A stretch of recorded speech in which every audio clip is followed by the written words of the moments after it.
ومتابع تقريبا 24 ساعة لما يدور في غزة.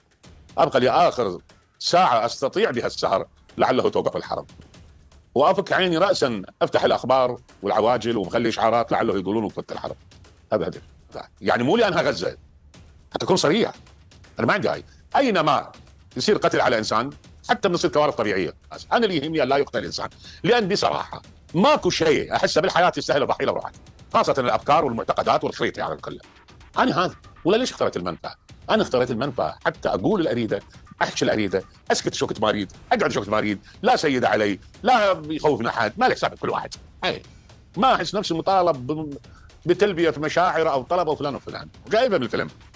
أنا قلبي متقطع أكثر منهم تماما. أنا مع هذه الطفله، مع الانسان هذا. تقرا ردود بعض اخواننا يقولون يذبون الصوت على حماس، وانا طبعا اذب الصوت على حماس وعلى اسرائيل على كلاي. دول دين. اليوم هو هذا سمعت هنيه، هاي اخر شيء قبل ما اطلع لكم، قلت بكي يقول شيء، طلع صوره انه اسرائيليين طابين الجامع، قام طلع واحد نزل السماعه قام يدردم ما ادري ايش يقول، بس بالضبط يشبه نفس الخطاب مال جماعه الدين الثاني المسلمين. هي هيك شيء. دول ما عندهم الله وقال لهم انتم الشعب الموعود وانتم الديانه الابراهيميه الاساس والعراق والكذب، وذول يقولون لا احنا عندنا شجره تطلع تقول اكتر يهودي وضال من الكذب. انا شنو اللي اريده؟ اللي اريده شبه مستحيل، ان لم يكن مستحيلا حلم. والمستحيلات مو كل الاحلام، بس بعض الاحلام مستحيله واغلب الاحلام مستحيله. انا فرحتي ان شال عني هذا الحزن عن قلبي عندما تنكسر اسرائيل وحماس سوى. لا يفرحني انتصار حماس ولا يفرحني انتصار غزه اسرائيل.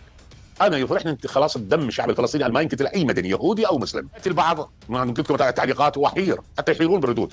احد عقال تشرين طرح قال حماس كان المفروض بها ما تغامر بهذا الشعب. رد عليه واحد قال من ذولا الاغبياء اللي ذولا فرح الاغبياء فرحانين، راح اجعلي هو الاساس. هذا صاحبنا حزين على الشعب، ذاك فرحان يقول لك ايش عليه الشعب الفلسطيني عشان طلع تظاهرات لو هو ضد حماس، على اساس حماس مو داعش. يعني هاي نفس الشيء العدل. موصل ليش ما طلعوا تظاهرات على داعش؟ انتم ليش ما طلعتوا مظاهرات على صدام حسين بوقتها؟ ايش حد الفلسطيني الان؟ سمعت فلسطينيين حكوا قالوا بس الله يدري وين صاروا. اللي يبكي ما يخلوه، اكو عندهم مخلينهم اللي يبكي ما يصير. قولوا الحمد لله، قول الله اكبر الحمد لله، والك فقط كلمه حسبي الله ونعم الوكيل.